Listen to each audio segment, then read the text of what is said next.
Morning, ladies and gents. Simon Brown here. Let's just check that you're hearing, if you can hear my voice and see Warren's screen, if you can raise your hand. Brilliant. Hands coming up plenty. So last of the four that Warren's been doing during the Webtrader challenge. As always, we're recording. And Warren's going to make it a little more live and interactive today. We've done some sort of basics of FX and the like 101. But with that, Warren, over to you. Thank you, Simon. Good morning, everyone. Okay, just to recap what we've looked at over the last 3 weeks. Currency rates change according to interest rate expectations. In other words, they don't wait for the news to come out. The currencies will start to move on the expectation of interest rate changes, hence technical analysis, because by the time the fundamentals actually come out, the market's already moved some distance. The idea is to try and stick to major currencies, and it just gives us a smoother move, generally better trends, and we don't get these huge spikes that can stop us out at way past our stop losses. So in the beginning, you just stick to the major currencies and trade the nice smooth trends. What are we looking out for news-wise? Well, we're going to watch GDP growth. GDP growth is going to be linked to interest rate changes. We watch inflation figures. That can drive interest rates, and it always does. So if inflation goes too high, the market will start to increase interest rates. If inflation goes too low, they start dropping interest rates. And as the interest rate drops, so will that currency lose value. We keep an eye on employment counters, non-farm payrolls and the like. Just simply, if employment is increasing, economic growth is there, the market expects then the economy to grow and the currencies will be affected. And as interest rates go up, the currency will strengthen for a while until interest rates get too high. Then the currency market will start to discount future interest rate drops. So we're always trying to look ahead 12 to 18 months on the interest rate expectations. News can cause short-term spikes, but they very seldom change the trend. And I guarantee you that if you go to every turning point, you can find a news event that happened in that week. That doesn't mean it changed the trend. The trend is changed by an accumulation of news over months. So just because there was bad unemployment figures at the top of the market previously doesn't mean that the next time it's going to be the same. Then we get down to the currency pairs. They're made up of a base currency and a quote currency. So you would have in this chart here, I've got the US dollar CAD. So you have one US dollar is equal to so many Canadian dollars. The exposure is quoted in your base currency. So in this trade, it would be 5,000 US dollars against the Canadian. Down to the time frames. Now, we've looked at the daily charts, we looked at the 4-hour charts, we've looked at the hourly charts. The daily chart is long-term trend. That's pretty much what I'm watching. I try and use that for all my trading. That trend will determine where I'm going to be on the 4-hourly and the hourly. The time frame determines the size of your stop loss and the size of your profit take. So the longer the time frame, generally the bigger your stop losses are, and vice versa, the bigger your profit takes. So if we look at the US dollar CAD on a daily chart, we've got this distance from the current price up at the top there. If we just get the ruler out. So from there, if we go long, our stop loss is way down here at 1.19177. If that was an hourly chart, it would be a tenth of that. So the bigger the time frame, the bigger the stops, and the same thing is the bigger the targets. If we're trading a 4-hour chart, we need to be a little bit more present in the market. So you'd have to look at it, maybe once or twice every 3 or 4 days. Whereas if you're trading the hourly chart, you should pretty much be looking at it 3 or 4 times per day. And the daily chart, once you're in a trade, you're going to look at it every day. But you don't have to look at the chart every single day if the market is very far away from a moving average crossover, for instance. If we have a look at this chart, we've got the price up here. We can see our moving averages are far apart. We know that that's not going to cross tomorrow, and therefore we only have to look at this chart in a couple more days and sometimes even in weeks. If we're looking at a 4-hour chart, it's a little bit of a different story. The 4-hourly is going to have a lot more fluctuation, and that means my stop losses will be smaller, but I have to look at it more often. So if I go and take the measuring tool again, we can see the 4-hour chart, price is up there. And on the 4-hour chart, we can see our stop loss would actually be in the same place as the daily, but the buy signal would have been over here. So the reality is that your stop would have been from the buy area to the low, and it's a lot less points than the daily chart, which is right at the top. Now the daily hasn't fired a signal yet, but the 4-hourly did. All right, so on the 4-hour chart, we can see from the crossover there on the 13th to this crossover here, the 18th of the next month, there's some time involved, but it's not weeks and months like the daily. So you do have to look at it a little bit closer. On an hourly chart, you have to be even more diligent, as the time frame is small, so you get crossovers a couple of times in a week. Your stop losses are going to be much smaller, so here we have 21.89 crossing over here. There's the 4-hour chart. That was the entry. If we go down to the hourly, our entry is there somewhere, and again we've halved the stop, and the profit take would also be smaller because the 21 will cross below the 89 on the hourly before it does so on the 4-hour or the daily. And you can see that the time between crossovers is just a couple of days, so you do have to keep an eye on it. Right, so if we start with trend and we go back to our daily charts, the trend is determined by the 21 being above or below the 89 exponential moving average. So as long as the blue line is above the red line on my chart here, as long as that 21 remains above the 89, I'm only looking to go long on the smaller time frames or even on the daily chart. The 4-hourly chart is traded in that direction. The hourly chart is traded in that direction. When the 21 crosses the 89, as it did down there, that's a buy signal for me. When it crosses down over here, it's a sell signal for me. And we can see that this chart is threatening to cross higher. So hopefully in the next day or two, you're going to get a buy signal on the US dollar CAD as the 21 closes above the 89 on this daily chart. Now, this whole idea of leverage, Simon and I discussed this in quite a lot of detail nearly every time we have a webinar.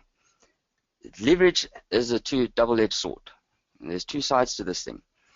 The more leverage I take, the greater my profits, okay, in relation to the capital in the account. So leverage is how much exposure do I take in comparison to the capital that I have to trade with. The higher the leverage, yes, the higher the profit. The problem is when you get it wrong. And obviously, the higher the leverage, the greater the stop losses. Now, when you're trading longer time frames like the daily chart, your drawdowns can be quite large. And if we go and have a look here and we say, you know, okay, fine, I'll buy the crossover. So up here, I get in over there. I've got to ride that drawdown. So as that market's coming off, I've just bought it. The market's coming off. If I've taken too much leverage, I actually can't handle the drawdown. And that's a big problem. So you end up stopping out your trade instead of being ready to buy the next move. So that is the risk of too much leverage on the opening trade. Can't handle the drawdown. When you should be buying again, you're actually stopping out. So keep the trades small. So just because you can take leverage doesn't mean you should. The other side of that coin is gearing, and gearing is just simply margin that you put down to receive the exposure. It really has no meaning at all. It's just, you know, the smaller the deposit, the more exposure I've got.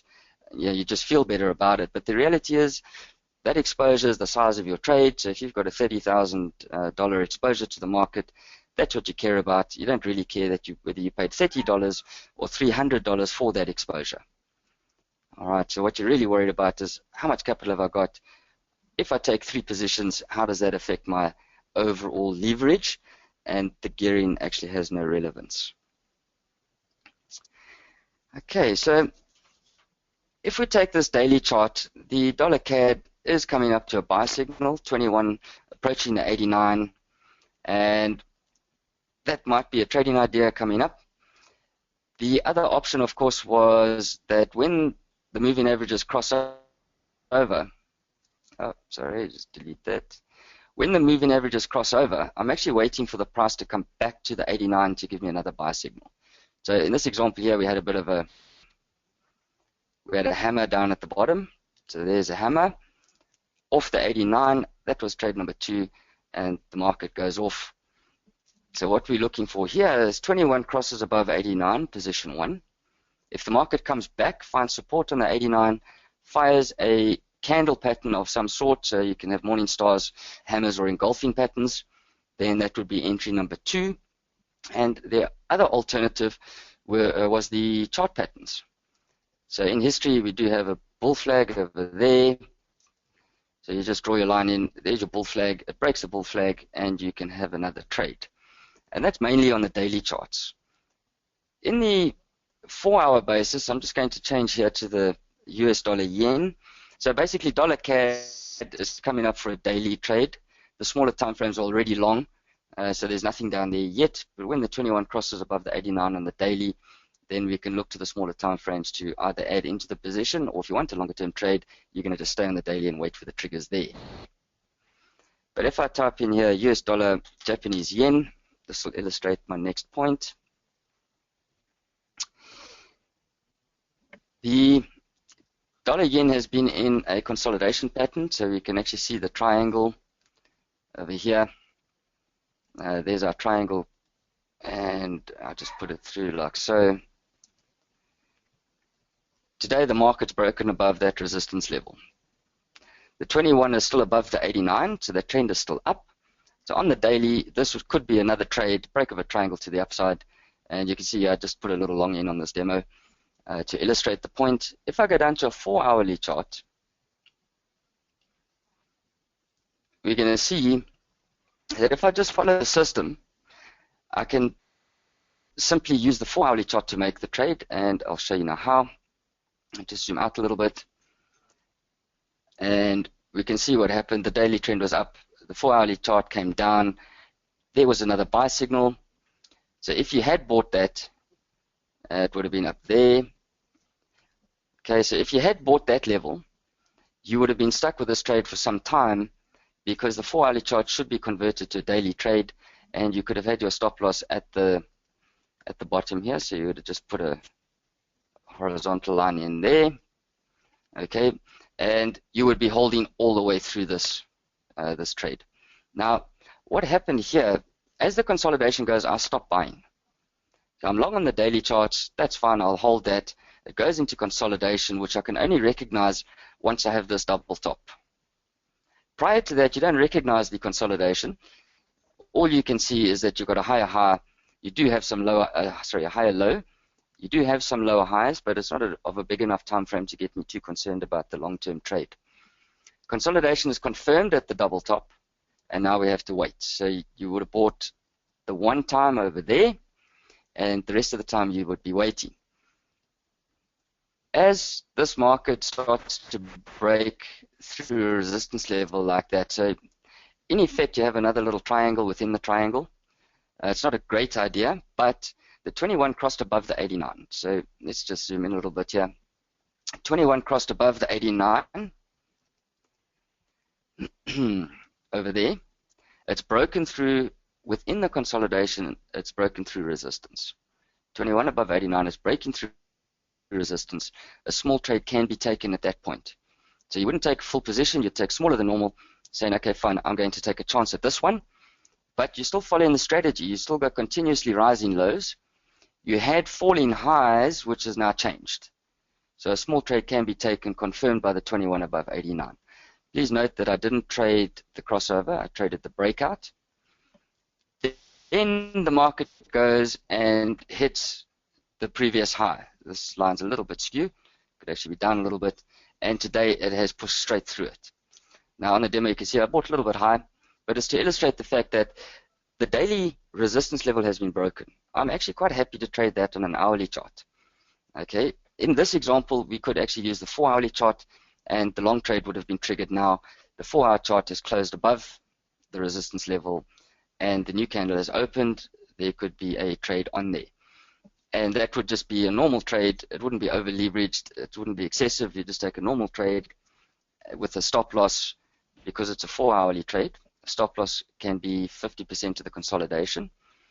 And once this trade goes into a reasonable profit can be converted to the daily charts.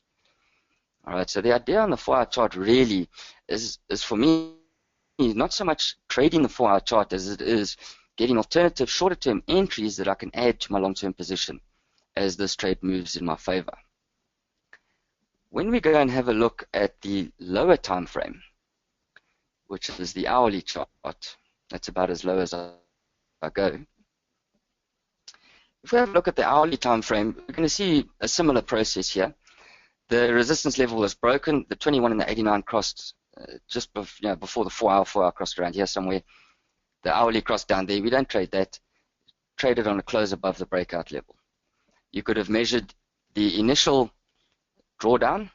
So if you go long over there, stop loss would be below the swing low. You can just move your line in there. We can just take a horizontal line, put it across here. That would be the hourly stop loss. And if it gets below that level, you can calculate your risk and say, right, I want this trade or I don't want the trade. Market breaks on the hourly, you take the hourly trade. The hourly chart is traded on an hourly basis.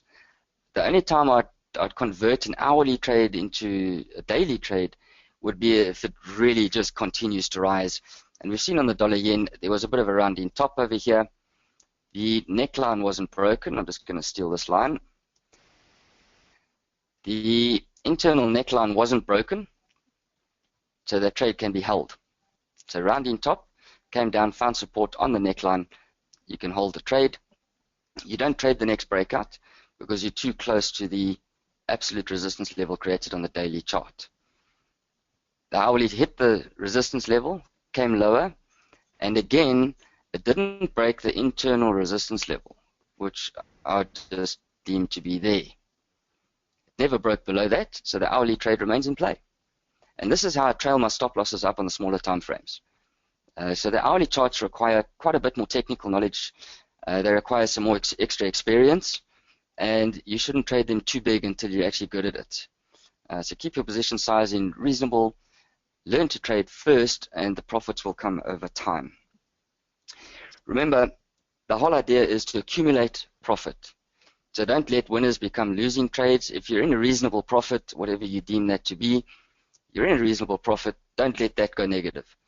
On the hourly chart, I like to look at it and say, if I'm 100 pips up, I really don't want that to go below 20 pips up.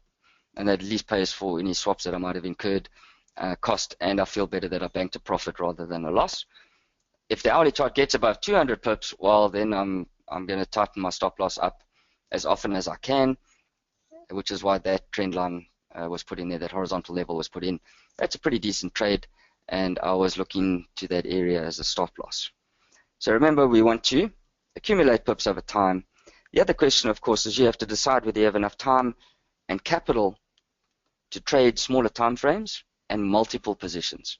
This morning, I've had to take 4 positions, all within about an hour of each other. So 3 were done immediately this morning, 1 came a little bit later, but those are 4 trades that I had to put on. You have to make sure that you have enough capital to trade that. And these decisions, please, must be made before you enter the positions. How many positions can I take? How many contracts am I able to carry? And how often can I look at my chart? So if you're watching the hourly, you have to be pretty diligent. You have to be able to look at that chart every couple of hours and not let your winners become losers. And then just as an extra, so dollar yen, if you're on the longer time frame, you could wait for an add signal there. The hourly is already fired. The 4 hourly has just fired. So we've got a buy signal on the 4 hourly. On the daily side, I'd be looking for it to come back either to the 89 or back to that support level and give me a reversal candle to re-enter the trade. So on the daily, the day hasn't actually closed above the resistance. It's still trading just above it. You have to wait for it to close above there, and then you can make the trade tomorrow most likely. If it comes back to support, which is the old resistance level, you're looking for a reversal pattern. So that was the dollar yen. We looked at the dollar CAD. Dollar CAD is coming up for a daily buy signal. And if we go and have a look now at the euro US. All right, euro US dollar. That has remained short for a very long time, since last year. I think it was in May last year, it fired short way back there. right at the top. And then today, we've actually just seen the 8 cross below the 21. Okay, let's just put that moving average in there. Sorry, take that one. And so what's happened now is the trend remains down. 21 still below 89. The price crossed above the 89 and has pulled back below it. And all I did is put the 8 on there, and we can see today that the 8 is crossed below the 21. That was my trigger this morning. So euro dollar, that is an interim trade. It's with the trend, 8 crossing below 21 on the daily chart in the direction of the 21 versus the 89. So that's my current trade. And then the euro pound was a shorter time frame. So if we go euro pound, that actually broke support on an hourly basis. The euro pound has been downtrending also for a very long time, and you can see on the daily charts that trend has been in place for a very long time. On the 4-hourly chart, the trade happened some time ago. If we just zoom in there, we'll see the idea is not to chase the market. So we can see the 4-hour trade came in way back. Okay, 21 cross below the 89 there. Came back, tried to cross over here, 8 cross below the 21. You could have taken the trade. There's a bear flag going through there. 8 crossing the 21 on the 4-hour. You could have been short there. I did miss that myself. But what I did see this morning is on the hourly chart, it had a breakthrough support. And that was quite interesting. It's not a big trade, and I'll explain now why that is. And it's just a small position because I can see even on the hourly, this trend is extended. Now, that's quite a long time on the hourly chart. We can see if you did a time analysis here, those trends are roughly the same distance now. So the small trade can be taken based on the support line break, which I had over here. And I was quite happy to have a go. Stop loss is I just used the 21. So if price closes above the 21 EMA, I'll just close that trade. I didn't use resistance. You can see that this is quite a spiky currency pair. It has a lot of retracements. So I just trailed the stop based on the 21 moving average. I hope you guys enjoyed the 4 sessions. Just put it together, write down a trading plan. You're welcome to mail it to me as OST clients. I'll have a look at it. 21.89 for trend, and all we're doing is looking for reasons to trade that direction. Thank you, Simon. Thanks, Warren. Ladies and gents, longer than usual, so we're slightly around the time, but we're going to take some questions anyway, and if you can't stay, the video will be up in a couple of hours. Warren, any indicators that you could possibly use for a breakout, or is it just about price? Generally, I just use price. All your oscillators and stuff will be overbought if it breaks up, or oversold if it breaks down. A question coming through with regards the Aussie dollar, Canadian dollar chart towards the end. The crossover is about to happen. What do you suggest one does in that case? Do you hold your position or do you close out and wait for another opportunity? On Australian dollar CAD? Yeah. Okay, it's not one of my pairs, but I'll have a look at it. I didn't think it was one of your pairs. I don't like trading the Australian. Yeah, the Aussie Reserve Bank is very, very patient. But also, I mean, in a sense, the Aussie is a bit of a... So on what time frame, though? So if you want to give us a time frame there. No, sorry. It's also, I mean, the Aussie dollar is a bit of a minor currency. I mean, the Aussies probably hate us, but... so he's saying the first chart. If it wasn't Aussie dollar... First chart. Yeah, the first... US dollar yen. Was it US dollar yen? US dollar CAD was the first. Was it US dollar CAD? Okay. Okay, so. Okay, sorry, that's probably. It was US dollar CAD, yeah. We can go back to that. So, what was the question about it? Towards the end, the crossover is about to happen. What do you suggest in that case? Hold a position, close out? If you were short, then I actually have closed out my short on this one. I just used this internal resistance level there. If you look at your chart, anytime that an angular trend line is broken, that short-term trend is probably over. Now, because the dollar is a seasonal currency and usually April, May sees dollar weakness, you can have the angular trend line, the price broke that. that tells me that the short-term trend is probably changing. And I wasn't too keen to stay big short on the US dollar. Yeah. So there's a little bit more than just the technicals. But these internal resistance levels, you can see that there's a wick and there's a body. I'll just use that as my stop loss. It did cross above that a few days back. I closed out, and now we're waiting for the long. Gotcha. Question coming through from Ed. He says on his FX platform, the 2189 EMAs are different to yours. Crossovers show earlier than in your charts. Any ideas? I'm assuming they're getting different price points. Okay, there's a few things that happen. Firstly, an EMA is not an EMA. So any platform has a different calculation for it. There isn't a standardized formula for an exponential moving average. So that's the first point, is the formulas are all different. Mm-hmm. And it depends what percentage they apply to the last five to 8 days weighting. Okay. So whatever weighting they apply can make it slower or faster. Secondly, price points can make a difference. Yeah. So if their pricing is slightly different, it's going to be different. So my suggestion is every piece of software that you have is going to have different crossing points. Mm-hmm. Unless they're made by the same people or they happen to have the same formula. The idea is trade your charts. Trade your own charts. Don't look at other people's charts. The concept remains the same. Trade what you see in front of you. That's right. Cool. Ladies and gents, I'm not seeing any more questions, so we'll park it there. As I said, videos will be online shortly. Warren, appreciate today and the previous weeks in May. Thanks very much, ladies and gents. All the best. Cheers, everybody. Thanks, Simon. Cheers, everyone.